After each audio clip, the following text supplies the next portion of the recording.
I was a kid, my father sometimes told me at bedtime that if I closed my eyes and didn't open them for a long time, all the demons would blow away. Yesterday I turned 60, but I still take his advice. Not because I'm sentimental or want to keep the memory of my father alive. I just can't think of a better solution. To get away from all the demons that haunt Freeburg, I need to wear a blindfold 24/7. Plus, it's a good idea to act blind when talking to reporters. At least that's what my colleagues say. They're afraid of press conferences. But for me, it's more like a confessional. No matter what lies you tell, you're privately thinking the honest answers. It helps me remember who I am. The fact that I'll be reading all about it in the papers tomorrow is a small price to pay. Call it penance for the preacher.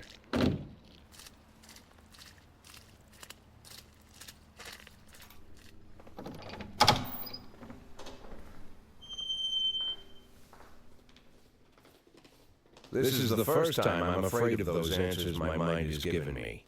Not because I'm mad I'm losing my job. Though it's true, I'm mad as hell. Not because I subconsciously blame everyone else. Though I damn sure do blame them. And don't even ask me what my next move is. I can't imagine. But even that doesn't scare me. The worst thing is, I know I'm going to have to do something. I'll be damned if I know how far I'll go. I may have a lot of vices, but predictability isn't one of them.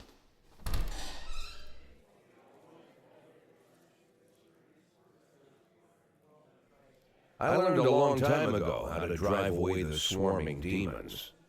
But what do you do when they're trying to rip your soul from your skin? Shutting my eyes tight as I can. The best solution remains the same: play blind. I just hope the reporters think I was blinded by the camera flash.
How's the back today, Mr. Boyd? Same as usual. How did the press conference go? You can read about it in the newspapers tomorrow. Don't let anyone in.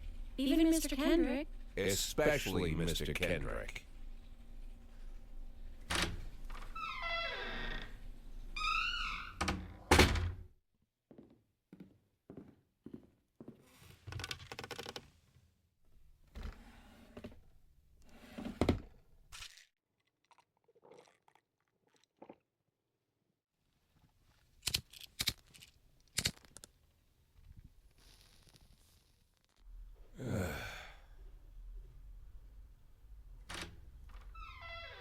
As soon as I heard the door creak, I knew what face I'd see.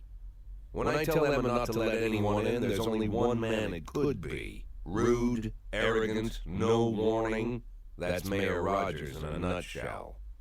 White summer shoes, white socks, white shorts, white polo shirt, and the white smile of a hungry shark.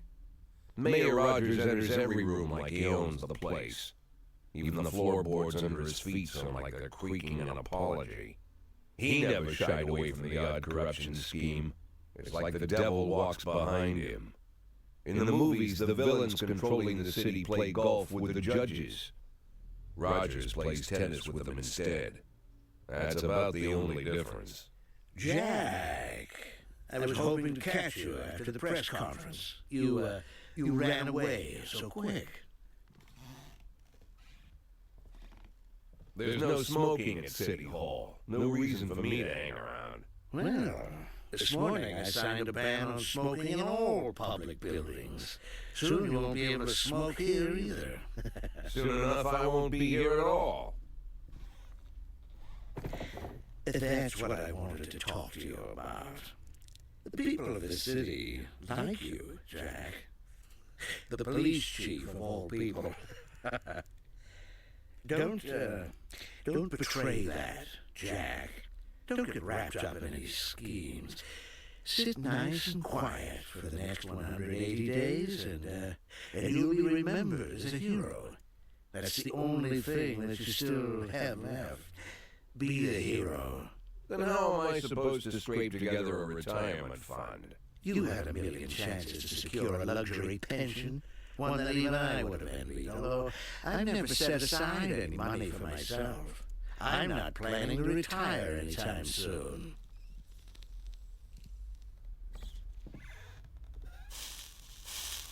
"180 days of quiet, Jack. That's all I need. I don't have any problems with you, and you won't have any problems with me. I have a new assistant, Troy Starr. If you have something to tell me, call him. But try not to bother him. He's a busy man." I'll do my best. "And quit smoking up the office. One of my friends will be using it soon."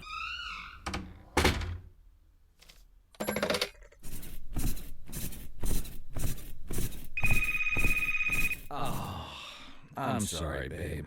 Only the mayor has this number. Mr. Mayor? Yeah, is this Troy Starr? Yes? Go fuck yourself, Troy Starr.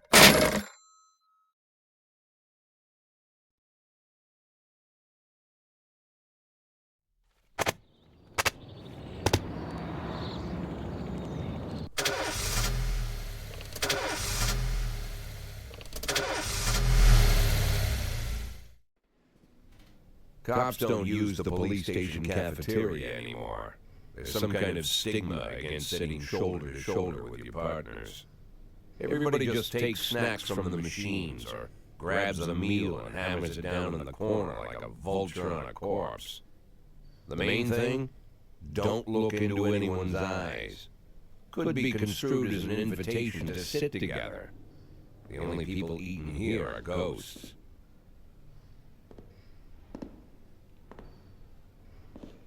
My deputy, Francis Kendrick, he recently became one of those ghosts. The subject of one of the most devastating corruption scandals in the history of Freeburg. No evidence to support the accusations, but everyone knows Kendrick's days are numbered. I need that file I asked for. Needs to be ready tonight. Francis didn't say anything, but I understood. Ghosts aren't supposed to talk. Besides, I got a feeling he was already finished.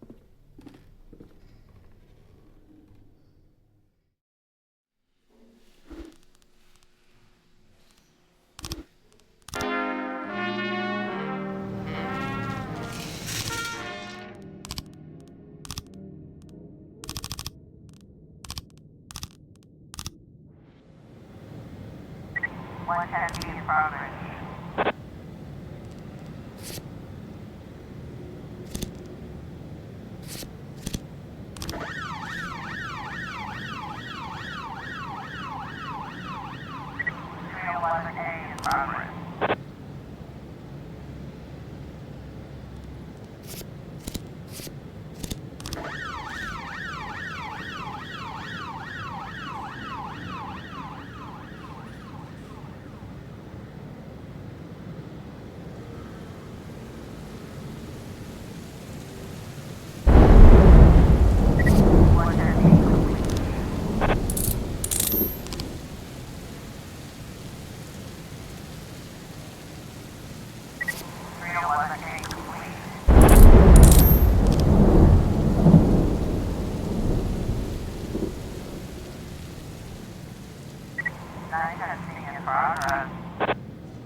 Northwest.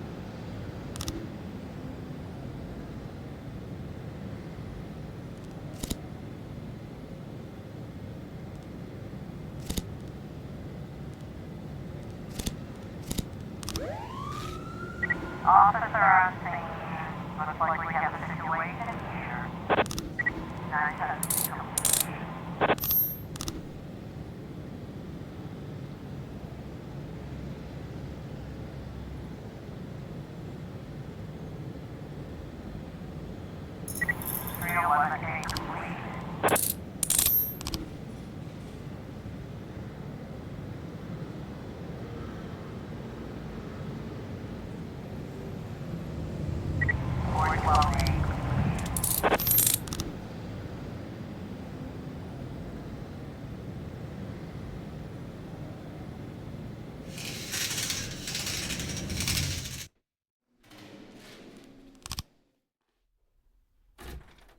Used to be, when I asked Kendrick to stay late at the office, he liked to grumble and crack wise.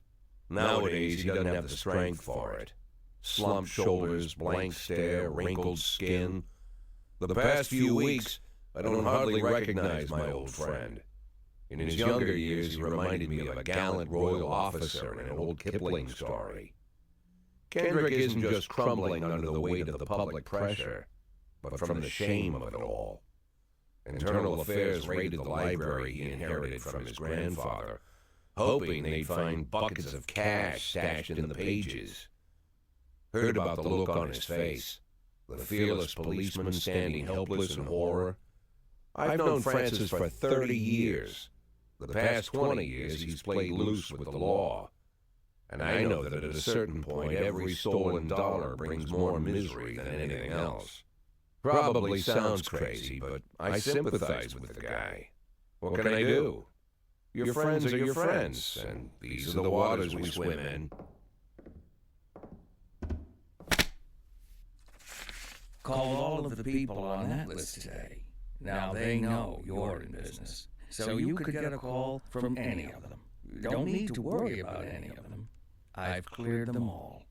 And what kind of business are we talking here? It's nothing too serious, just like you asked. Should be just a few small favors. Payments will vary depending on the situation and who you're dealing with. How much are you looking to earn? $500,000. $500,000? Why not a whole million? Because everybody wants to take $1 million. Figured I'd try something different. $500,000 in 180 days? Well, you could earn it all above board if you netted all the big fish and hit all your bonuses. Never knew you for a fisherman. Well, you never got into my business, and I'm not trying to get into yours. But be careful about bringing in any other cops. Sooner or later, they'll put the finger on you. And one more thing, Jack. I remember what you said, but I should probably add one more name to that list. Christopher Sand. Sand. Christopher G. Sand. Everyone knows the name, but few could tell you who he is. The old man stays away from the spotlight. Always wears old-fashioned jeans and knitted sweaters. Gives to charity. Rarely attends social events. An avid hunter, I hear. Even dabbles in poetry. You'd never guess he's the head of the oldest and most powerful gang in the city. Goes back as far as his great-grandfather. And Sand is strict about following the old rules. He rarely involves himself in commonplace murders and robberies. Hardly needs to intimidate anyone to get his point across. The people who work for him each have their sphere. They provide protection where needed, even work with the authorities when they want to make a deal. Meanwhile, Sand pulls the strings without getting his hands dirty. People sometimes mistake his quiet approach. A couple years ago, an arms dealer decided to expand its business without asking permission, and his whole family paid the price. In 4 weeks, Sand killed 31 people, old men, women, even a few teenagers. And Sand's people made sure every paper reported it. Frank, I don't want to hear you say that name again. Jack, please listen to me. I'm in with these guys. We agreed, Frank. That's not the kind of business I'm into. I don't go there. Never have, never will.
Looks like we have a situation here.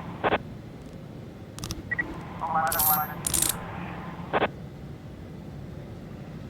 411.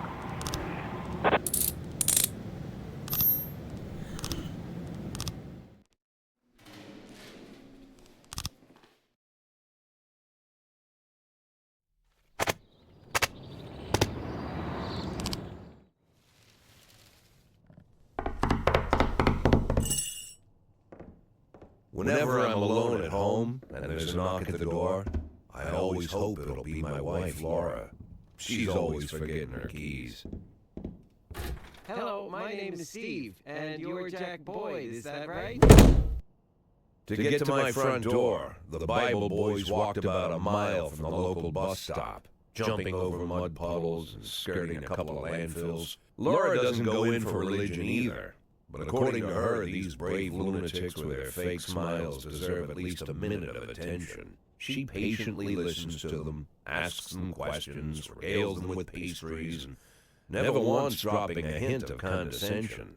When I watch her do it, I've got to admit it gets me. I'd have hugged those boys, sat with them on the porch, and lit up a cigar. But a month after Laura left, all I could do was quietly ask them not to bother me. Today I'm a little rougher still. Shut the door in his nose this time. Another couple weeks at this rate and I'll be greeting anyone who comes close with my service pistol pointed towards the sky, ready to fire my warning shots. In my life, even the basic stuff never goes like it's supposed to. Normally when a wife is going to leave home, she'll make a scene or at least sit everyone down for a serious conversation. But Laura just disappeared. The children in the stories always stand on the side of the mother, but all three of our sons supported me. The in-laws always blame the husband for making their daughter unhappy. But now Sally, Laura's mother, well, we sort of have a pact. The fellow Laura ran off with is young enough to be her son. I hear he's 30 years old. Of all the possible information a man can know about his wife's lover, I get hit with that. Fortunately, Laura's mother doesn't like the way it sounds either. Sally figures this guy just thought he'd have some fun with a mature woman, but he'll be back chasing college girls before the year is out. So we have an agreement. Sally's going to track down Laura and try to reason with her, and we'll arrange a meeting. Meanwhile, I'm supposed to not do anything stupid, which of course means anything at all. It's a crazy situation. I'm the police chief, and the person I'm trusting to find my wife is an old woman armed with a phone book. But I can't afford to lose Sally as an ally. So for the moment, I had to swallow my pride.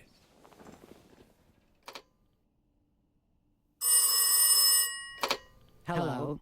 Mrs. Markham, this is Boyd. Oh, is there any news? That's what I wanted to ask you. Have you found anything? An address, phone number? Have you spoken to her? Don't worry, Jack. I've narrowed the range to 2 suspects, or whatever you like to say at your police building. At my police building, we find people faster than a funny old woman chirping on the phone with my wife's girlfriends. Oh, you're an old man, Jack. Come to your senses. They give us straight odds on the street. But I've got more energy, Jack. Maybe you think I'm a foolish old woman, but I go to my book club, argue with the girls about Byron, and it gives me energy. I talk to my dogs, and it gives me energy. And you have nothing, Jack. You don't even have a hobby. You got no passion. It's why Laura left you. Let's not go back into that, Sally. Find my wife, and we can discuss my hobbies later. I'm waiting for your call, and my patience is running thin. Laura, if you stop loving me, I'll let you go. I can't expect the impossible from you. Just don't let me die out here, okay?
113 feet progress.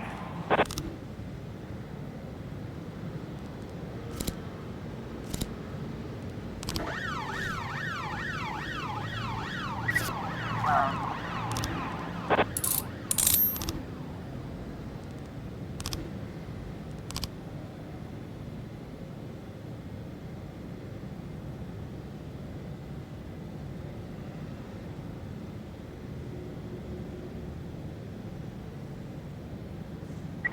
1210 progress.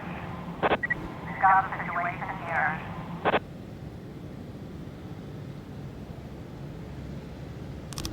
One thirty.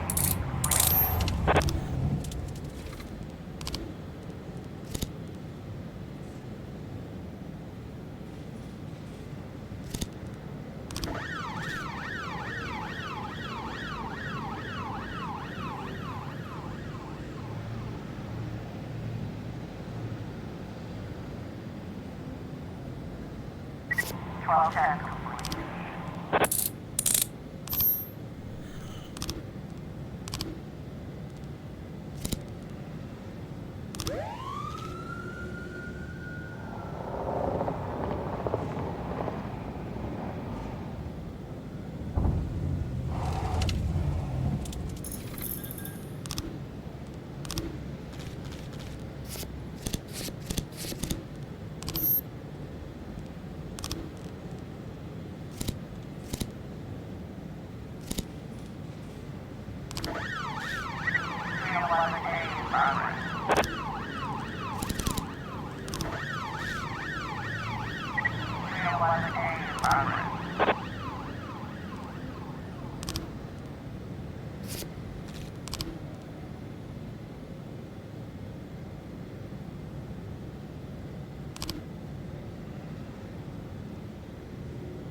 Officer on scene. Looks like we have a situation here.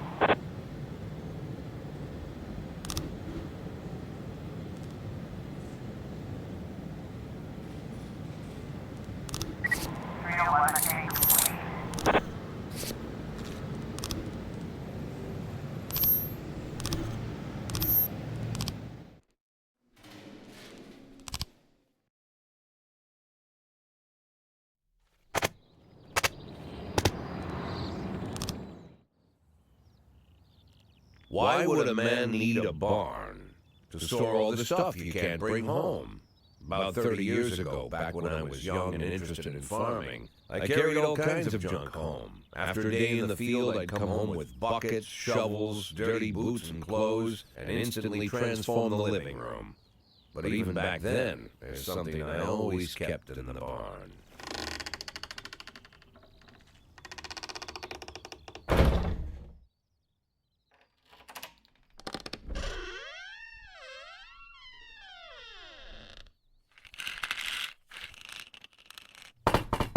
I stopped keeping my pills inside the house because every time I was about to take a triple, someone would knock on my bedroom door.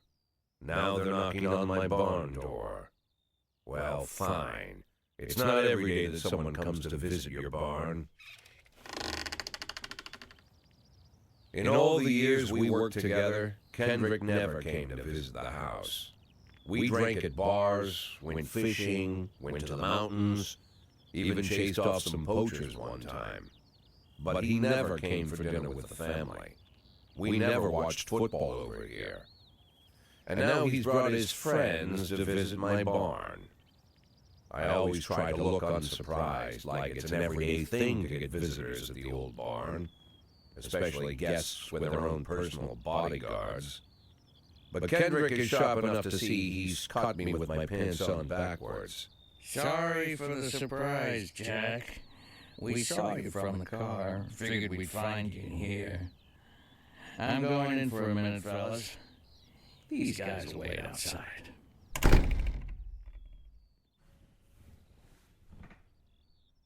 How long have you been dating the lover boys? They're Sans people, Jack. Yeah. So now you're appearing in public with members of the mafia? Jack, I'm leaving tonight. More like fleeing. Jenny and I are taking the girls and making a run for it. Probably won't be seeing each other again. I've got new documents, a new name, a new life, everything new. The papers say you're still working your last week for the department. I've got to get out today. I won't be getting another chance. Don't know if you noticed, but the whole city's against me. You told your mafia friends about your plans. Jackie, if I don't fix everything with them in the next few hours, they're going to kill me. And not just me. My family, my relatives, God, Jack, I don't know who else. They found out that I was planning to run and they demanded that we close our contract today. Your contract, Frank? Really? Is that how you talk now? Maybe you should call in the lawyers to straighten all this out. Now is not the time, Jack, please. I have a commitment to them until the end of the year. They need an inside line at police headquarters. I can't just give them back the money. That's not how the mafia works. If I can't find someone I can trust tonight, I'm dead. You know me, Jack. I wouldn't ask you if I wasn't afraid they'd cut my daughters to pieces before sunrise. He's the damn fool who puts his daughters in the crosshairs in the first place. Anyone in my place would have dressed him down good. But I didn't want to pile it on. Fate's already got this guy's soul in the grinder.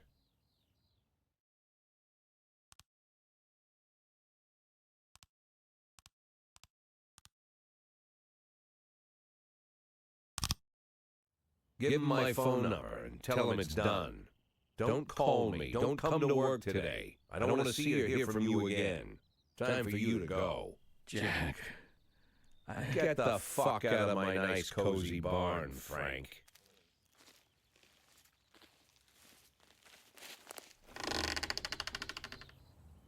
At the time, I was trying not to think about what just happened.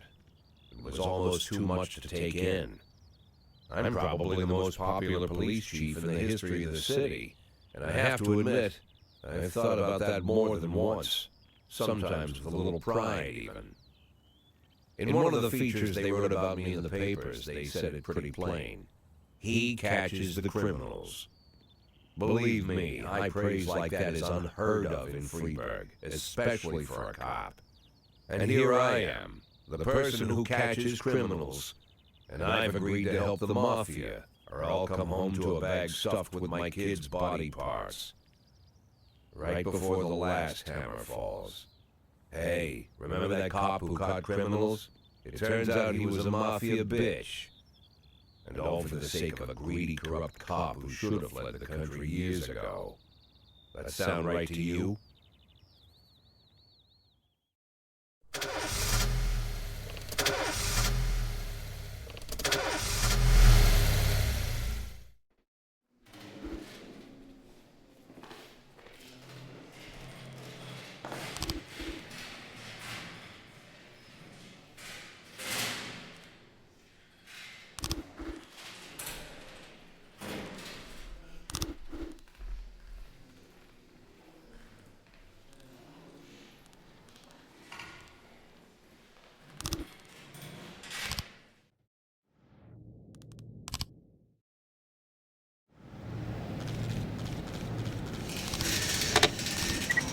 Testing in progress.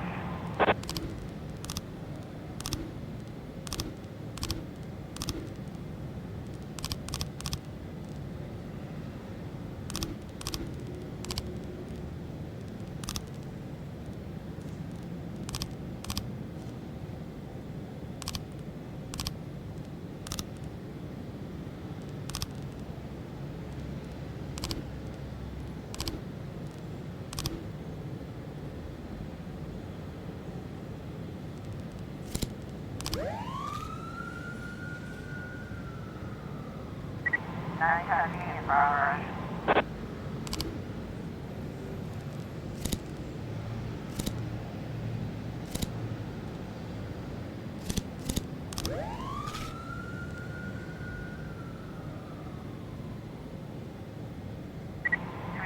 A in progress.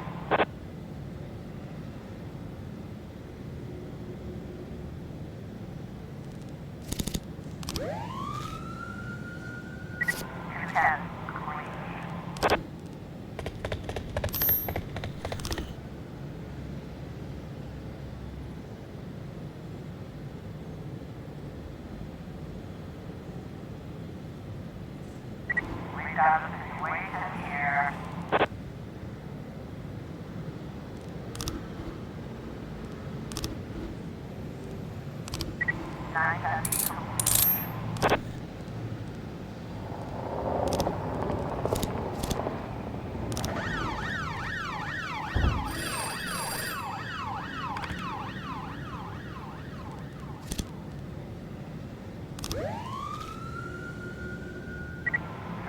Complete. 212 in progress.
Mr. Boyd, there was a man here earlier.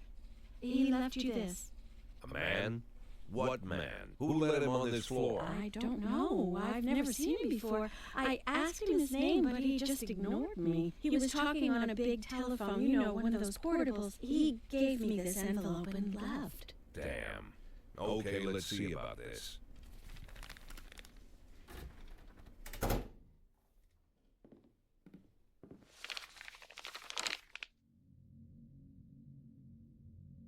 Of course, they could have shot them the second they took the photo. But I knew Kendrick and his family were all right. Either way, the message was not that they got out. It meant that I was in. My servitude to the Mafia had begun. I'd only been in my new position 5 seconds, and I already knew why Kendrick called it a contract. You sound doomed if you call it what it is. A curse. Boyd. Good morning, Jack. I believe you just received my message. Who am I speaking with? Oh, I'm sorry. I forget some people don't recognize my voice.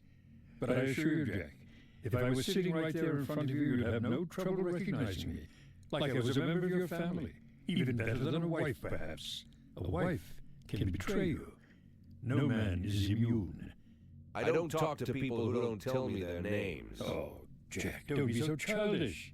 You're too old to run away from strangers. Yes, we both are. And in our old age, friendship becomes rare and all the more precious. But of course, we must work with new people and find out new names. So if you insist, Jack, let us formally meet. Hello, Jack Boyd. I'm Christopher Sand. Wonderful, Mr. Sand. And what is it you do for a living? Oh, you'll soon find out all about that. Well, you'll learn much more than a simple policeman could ever expect. You're a simple policeman no longer, Jack. Don't turn off your phone.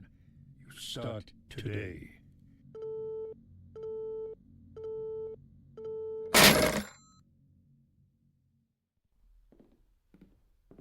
Eight in 10.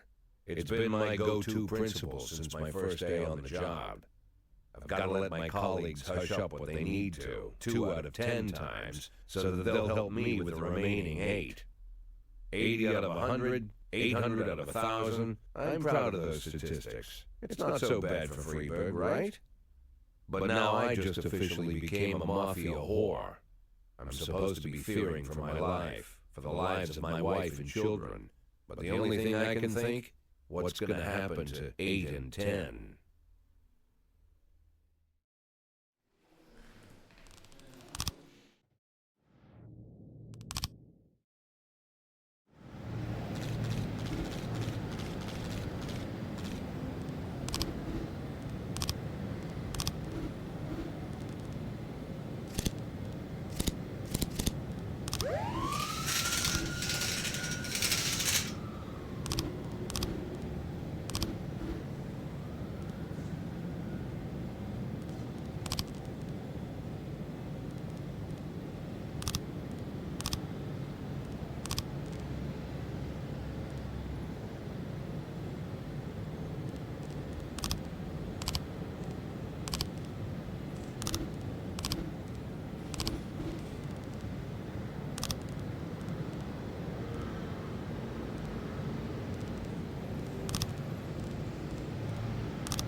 In progress.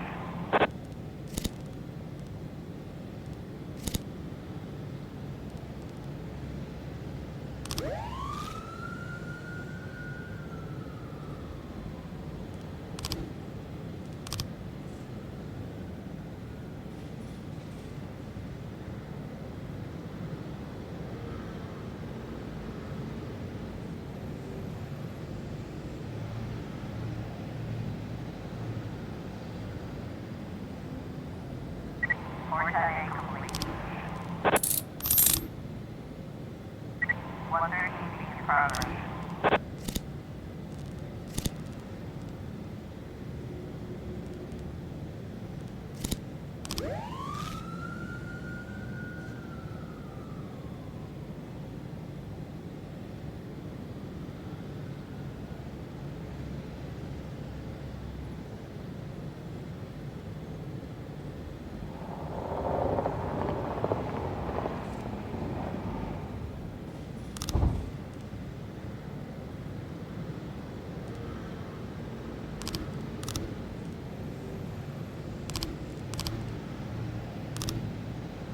We got the situation here.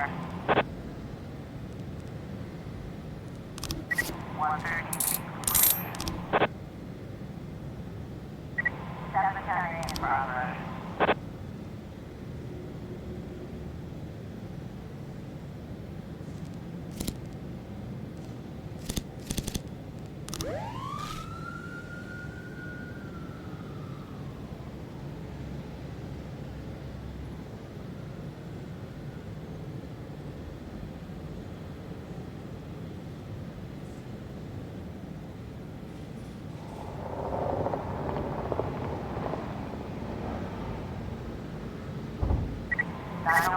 Progress.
Officers are on scene. Looks like we have a situation here.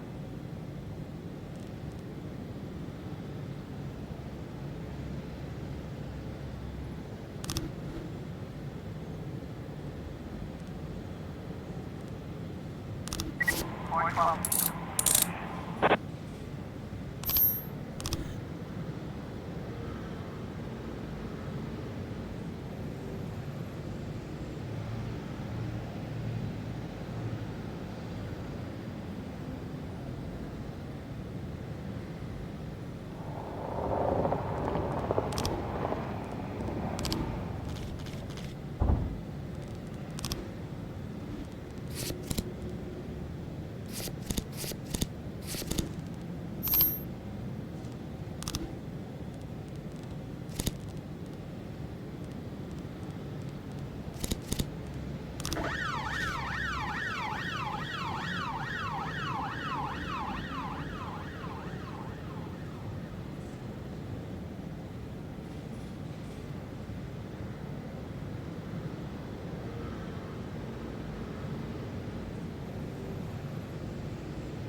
The people of Freeburg have built up a tolerance for the petty horrors of modern life.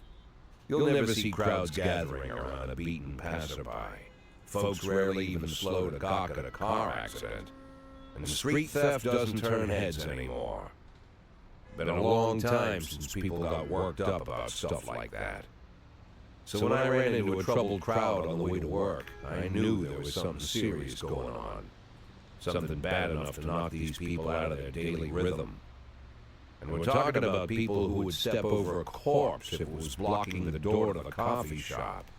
But apparently all it takes is a bunch of leaflets, or spreading broken glass across Main Street, or releasing a couple of hundred rats in the ice arena. The mysterious figure taking responsibility for these strange acts goes by the alias Robespierre. Nobody knows who he is, what he wants, or what all this adds up to, from the buckets of lard spread on the sidewalk to the front door of City Hall covered with ostrich feathers. But this strange cross between childhood pranks and cheap theatrics has got the people all worked up. Everyone understands when some Freeburg crook satisfies the basic human need to rob and kill. But when someone steals a lion from the local zoo and locks him in a cell below the courthouse, the people start asking questions. Myself, I kind of like this Robespierre. It's not just the pranks he's pulling or his green bull's head emblem. I just like his funny nickname. Robespierre? Really? Who does that make me? The Marquis de Lantenac? I don't think so.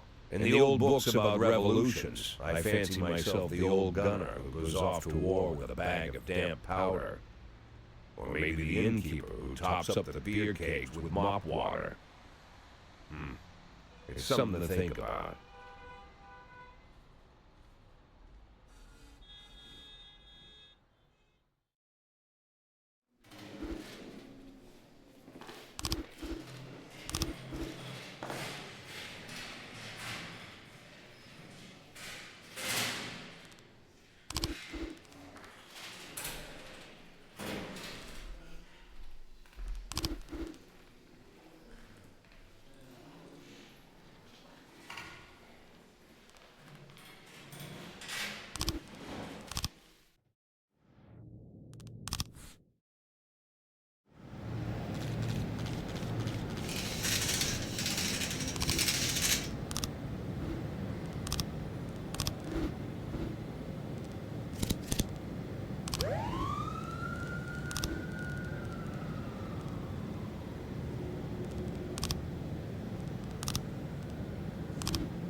9/11 in progress.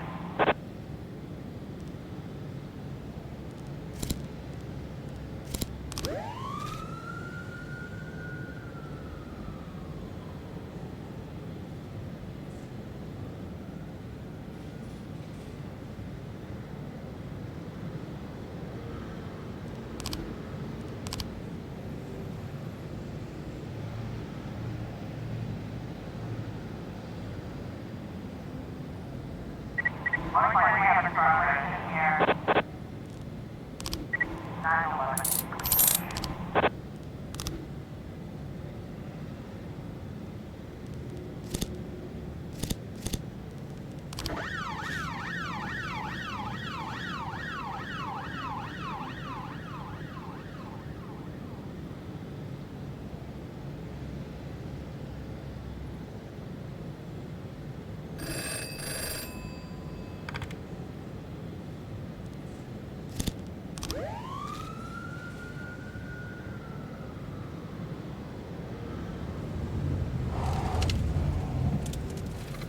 Vortex complete.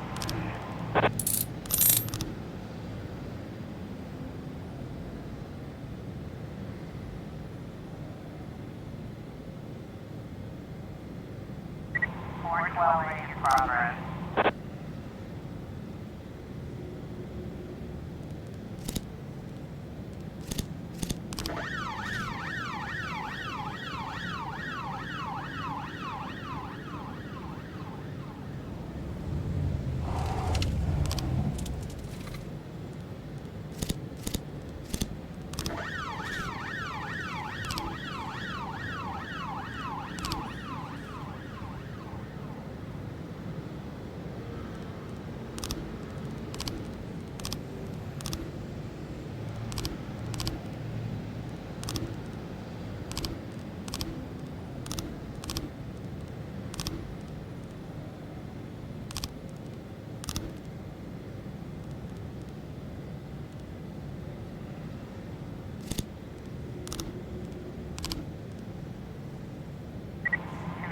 In progress. 412A.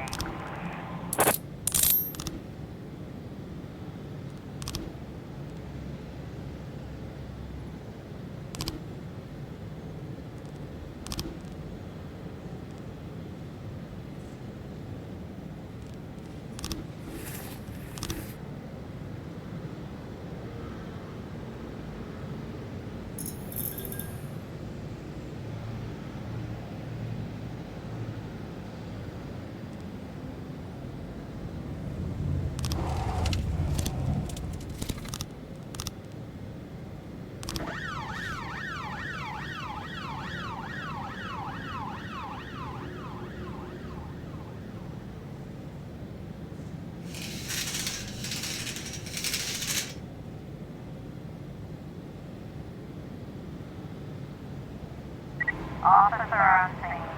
Looks like we have a situation here.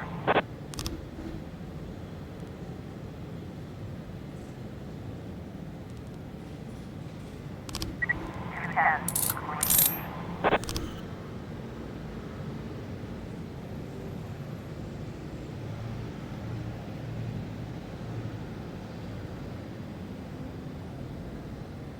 (9/11) in progress.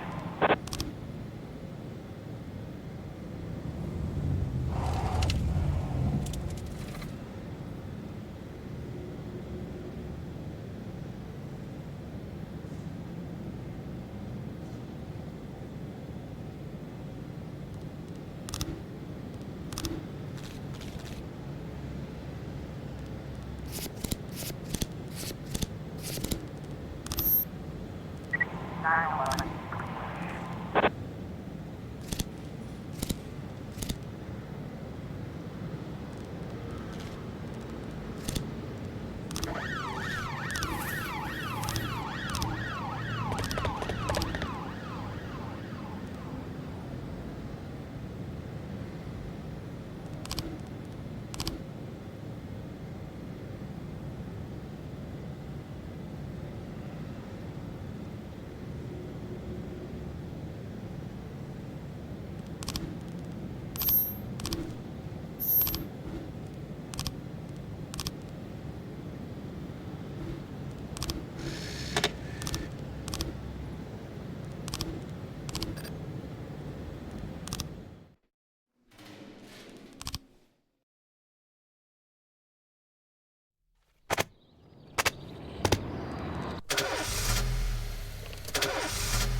710.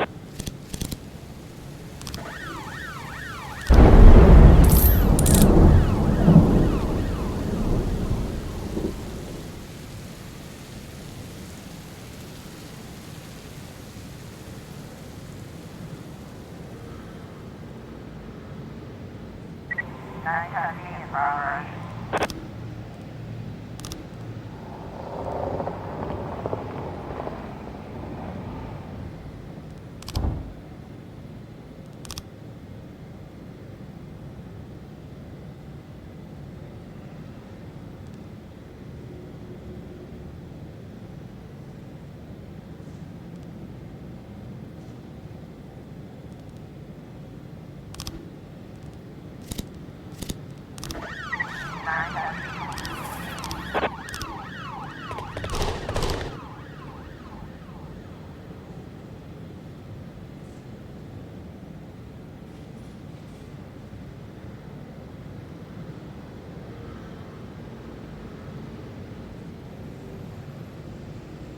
Twelve ten in progress.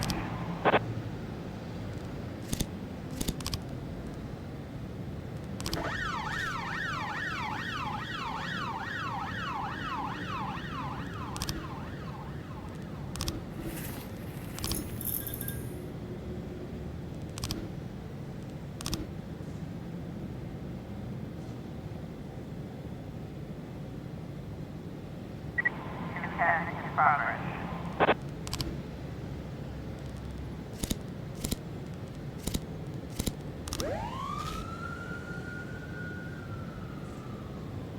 Officer on scene. Looks like we have a situation here. 1210.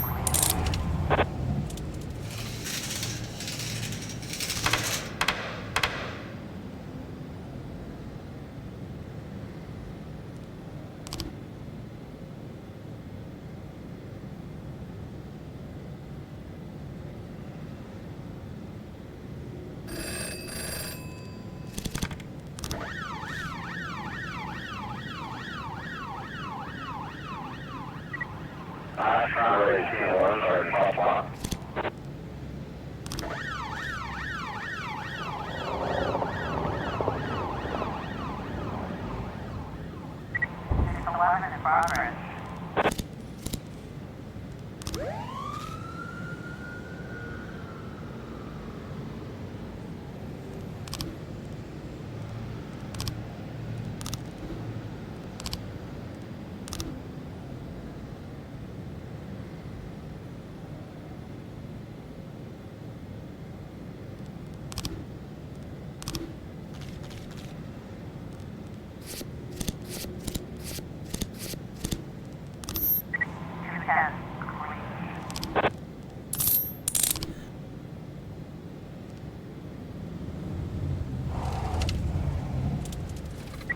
Got a situation here.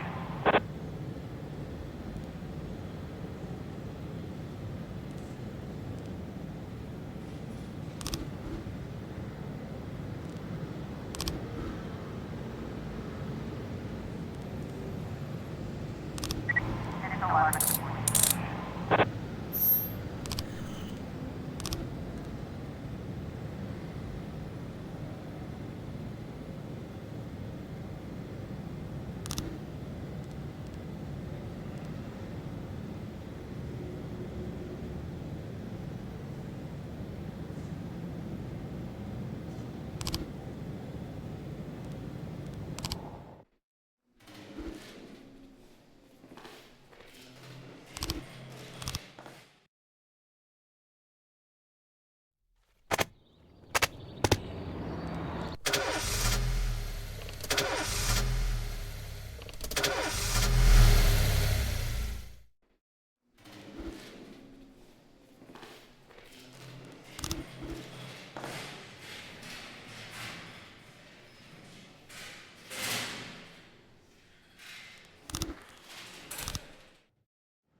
have a situation here.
Progress.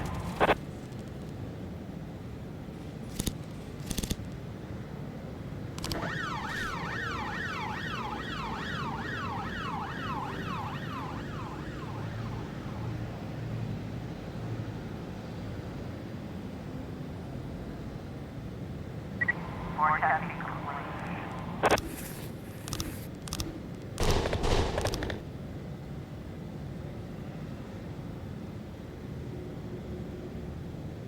Looks like we have a situation here.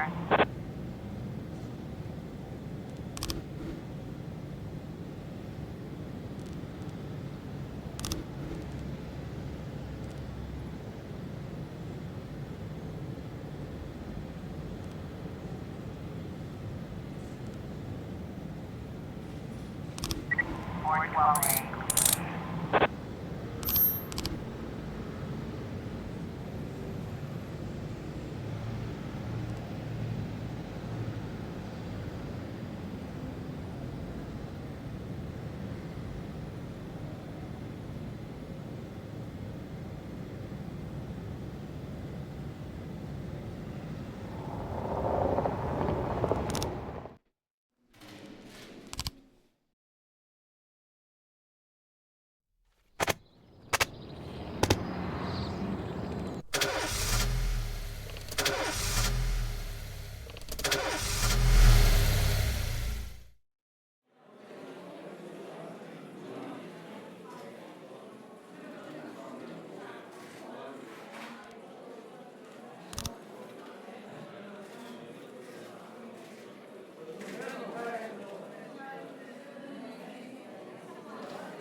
In my new role as corrupt official, I had to give up some of my favorite habits. I couldn't turn off my phone when my head ached. Couldn't sleep till noon on Saturday and let the rest of HQ take up the slack. No more days off to go fishing. But my weekly visit to the old Colony Club was more like tradition. One night a week, I absorbed cigar smoke, the vague smell of alcohol, the stench of urine, all mixed with toxic levels of old drunken belches. Same picture it was 30 years ago. Tradition's gotta be honored. And to stay faithful to the tradition, you've got to respect the standard rituals. When you're about to roll out of the club, you need to take a deep breath and count to 100. If your stomach doesn't do a backflip, you should be good to make it home. This time I only got up to 60. I was interrupted. Why? You look even better than you do on TV. There's nothing more impolite than approaching people in the alley at the old colony. This is the most private place in the city. All who enter here dirty their shoes with the most elite stream of vomit in Freeburg. This asphalt has been blessed by judges, lawyers, artists, businessmen, and all our politicians. Takes a lot of balls to crash the party. My head was a drunken haze, but I knew who he was. A cartoon gangster suit straight out of Dick Tracy. Fancy voice, fruit cologne, sassy strut. That's how the newspapers described Vikas Varga, rising star in Freeburg's criminal underworld. He appeared out of nowhere, and with the support of the local punks, Varga broke all the old rules of organized crime. He killed those who could not be killed, traded what could not be traded, and robbed those who could not be robbed. In just a single month, this man had gathered an incredible amount of power. He's been called everything from a clown to a madman to a criminal genius, and more often than not, he's called a low-class upstart short on ideas. But if Vargas was one of the old crime bosses, he'd have been cut into pieces and fed to the river. Look past this guy's arrogance, and there's something about him. The city is still deciding what to do with him. Meanwhile, he's burning down the houses of old city mobsters. Not the best time to talk, Mr. Varga. Well, you know my name. I'm flattered, although not very surprised, to be honest. I might be a little short on manners. Like they say in your fair city, with the right manners, you can go anywhere. Well, I don't want to go anywhere. I want to stay right here. Even the criminal world needs manners, Mr. Varga. And one of them is this. Don't interfere with a drunken cop who's trying to take a shit and puke at the same time. Oh, you exaggerate. But is Freeburg always so gentle with its officers? You've been a bit roughed up lately. I see you already know Freeburg quite well, Mr. Varga. Well, I love to learn and look around. But I do know that the inhabitants of this fair city should be friends, Jack. Maybe it's true I don't have the best manners. After all, it's only polite for friends to share their phone numbers.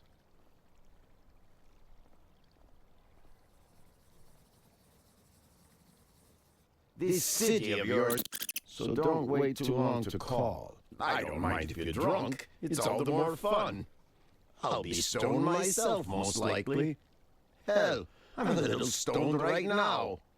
It's the only way to live in this place. I like your city, Jack. I'm here to stay. If it weren't for the phone number written on my arm, I probably wouldn't have remembered the conversation in the morning. But there was no reason to worry. I'd be getting a reminder soon.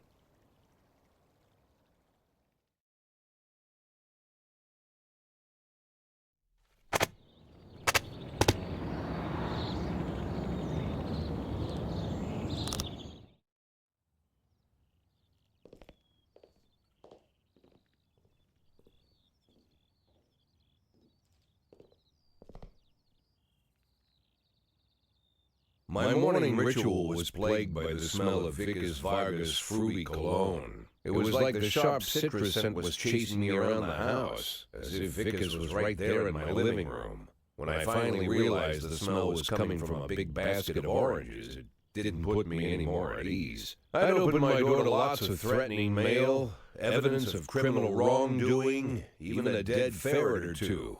But fruit? Never. You the fruit guy? Excuse me? Was it you that brought the basket of oranges? Nah, it was here when I arrived. Fine.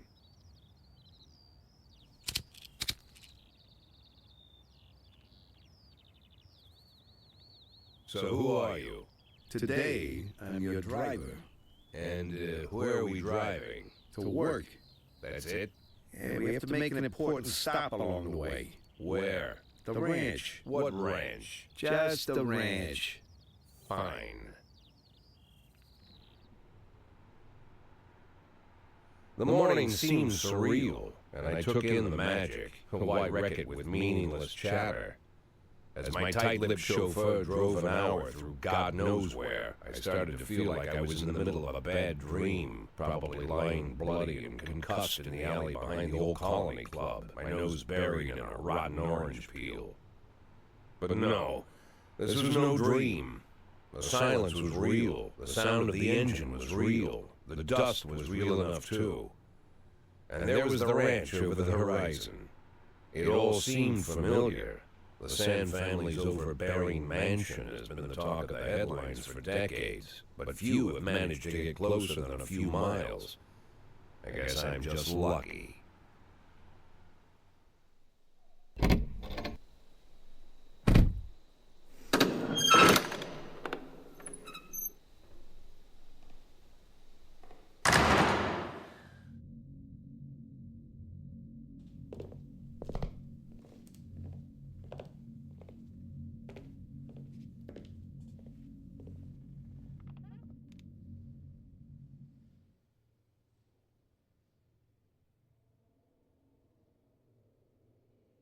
I didn't know you took private meetings, Mr. Sand.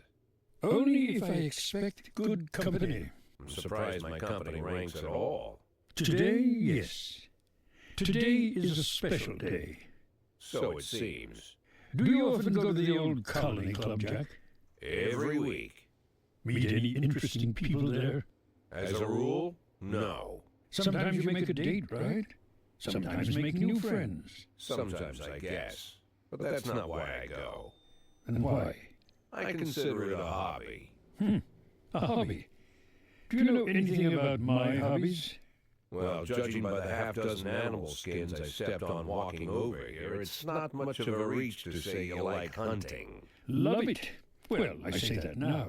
It seemed so tedious when I was a child. Took ever so long. But now I'm older. I've developed a new talent. What talent is that? Patience. The will to wait for the right moment. Let's say you want a deer. You know you deserve it. You've even decided what dishes its meat will go to and where you'll mount its horns.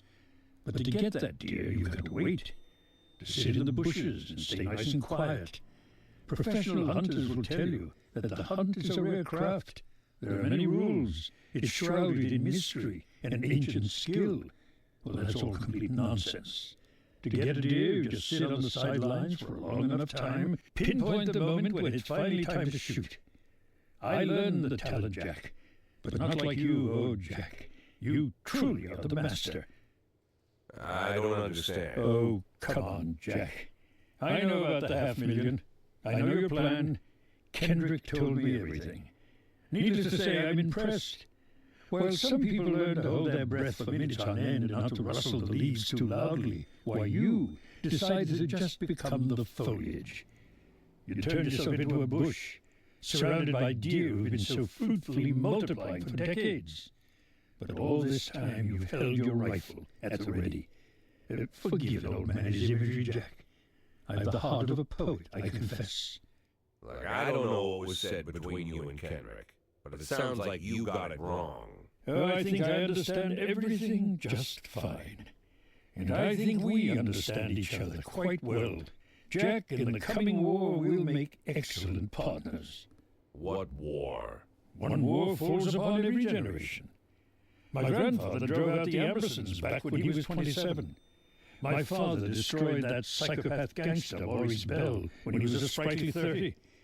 At 69, I'd begun to think my war had passed me over. But my time has come at last.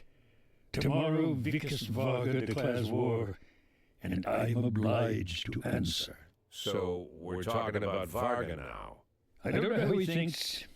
I don't even know whether he plans his actions or not. I can't divine his purpose. Hell, I don't even know where he comes from. He's a man not of our breed, wouldn't you say?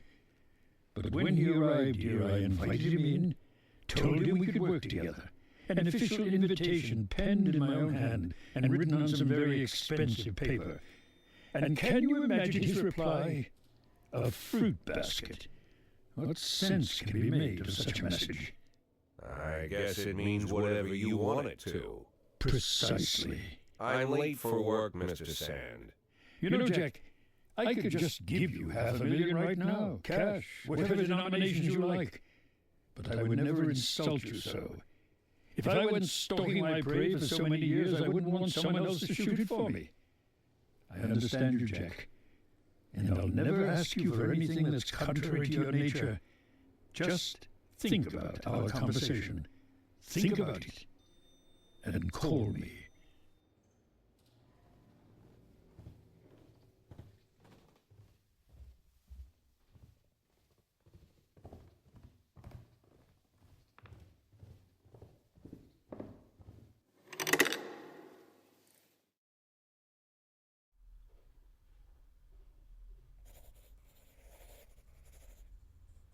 Like I said, it's a whole new life, and I've had to give up some old habits.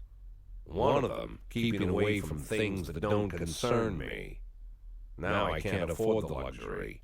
This spotlight I'm under, concerns is all I got.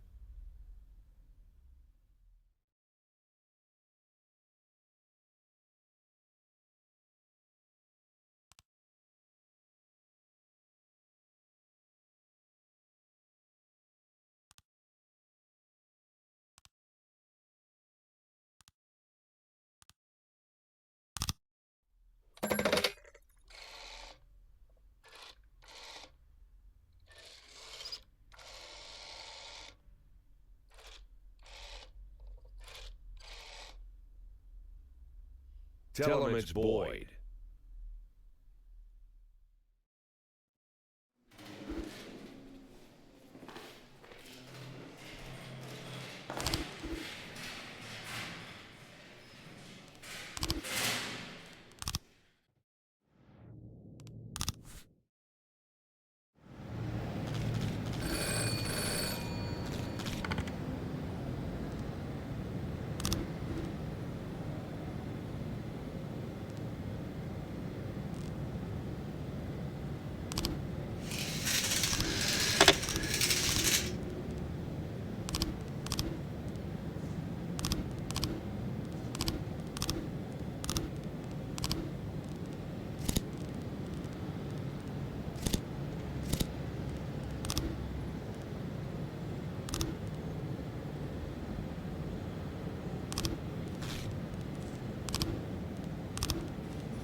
Conway 201, sorry, call spot.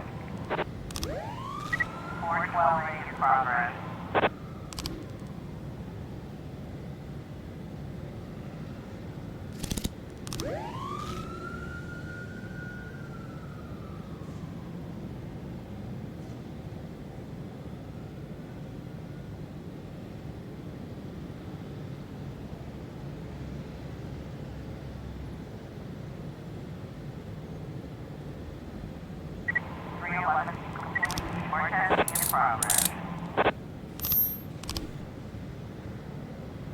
Officer on scene, looks like we have a situation here.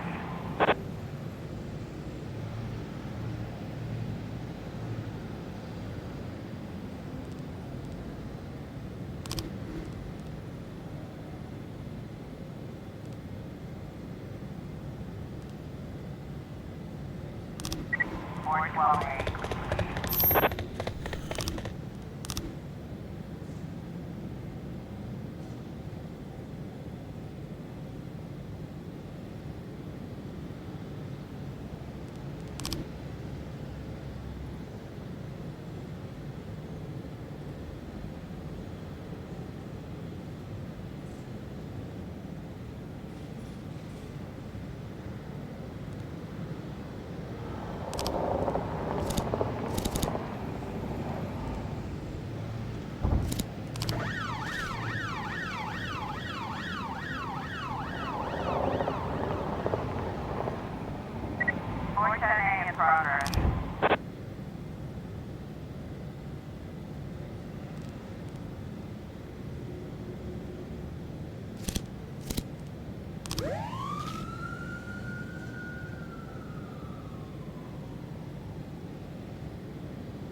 For testing complete.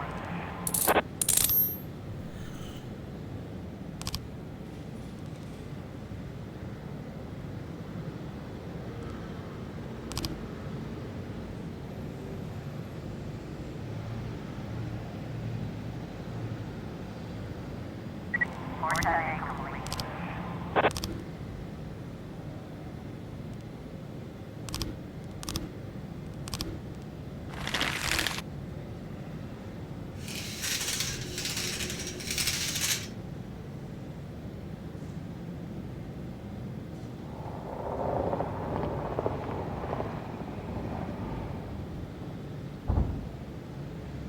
Channel 11 in progress.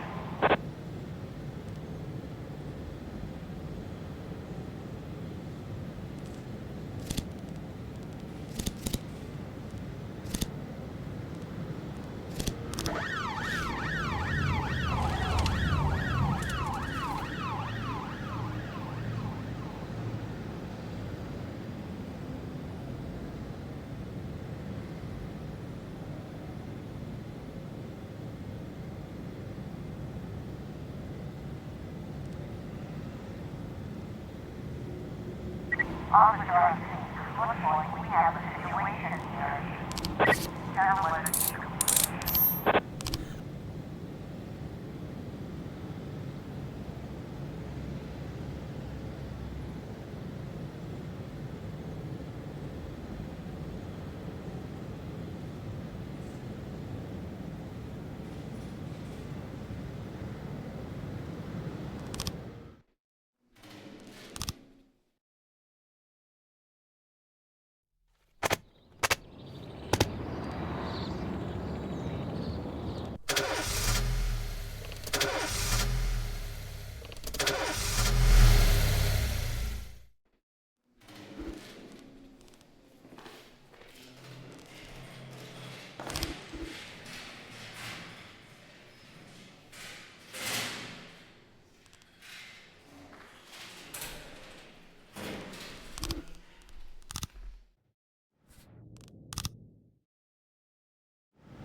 For testing in progress.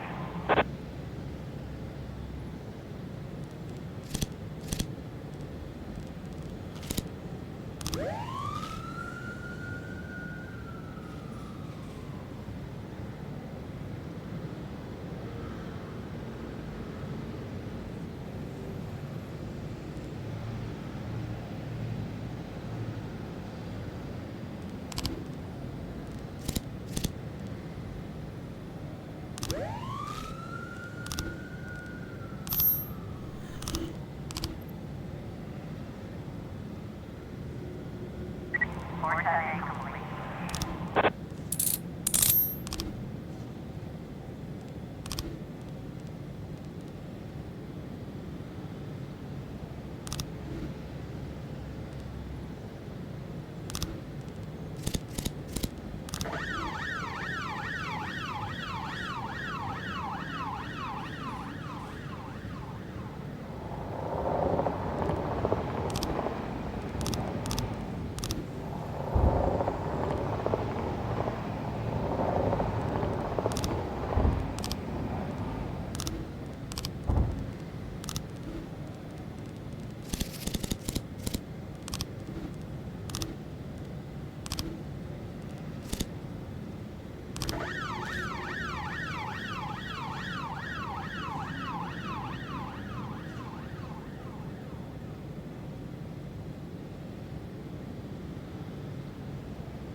For testing in progress.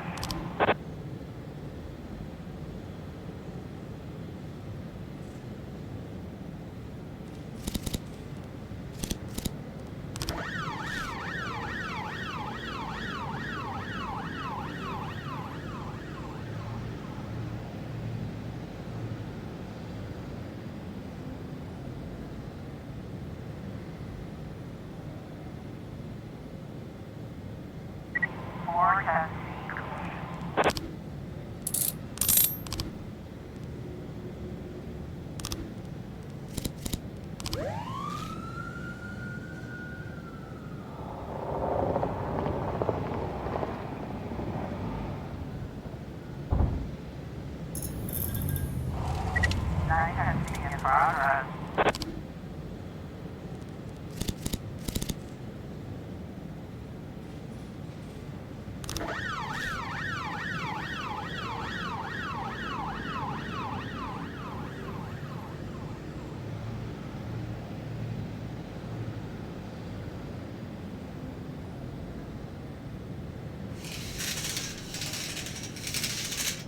Officer on scene.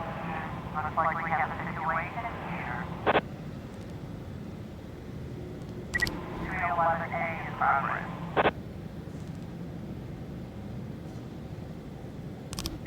9 complete.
411 in progress.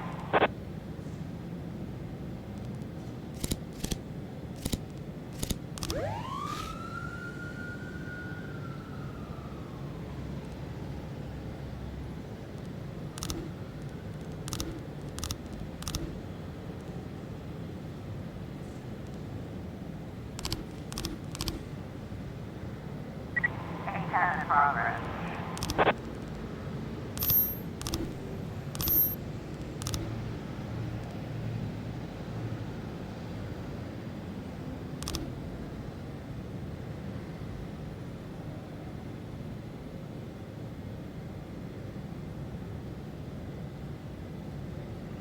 Officer RC, looks like we have a situation here.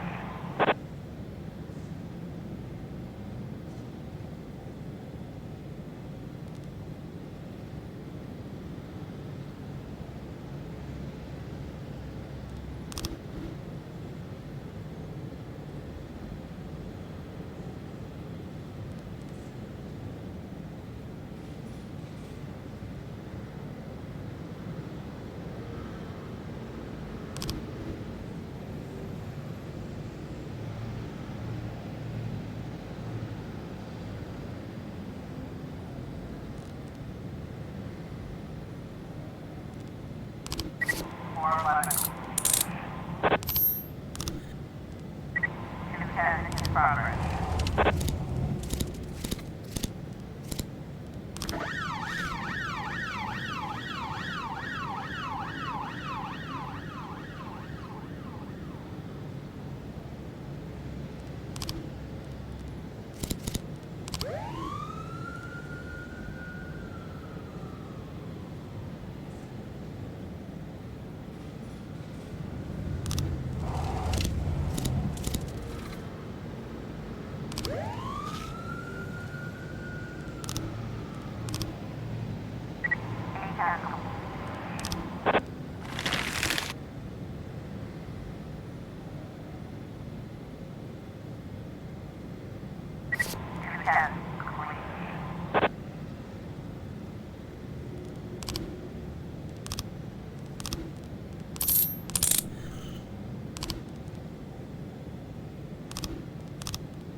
Sabotage in progress.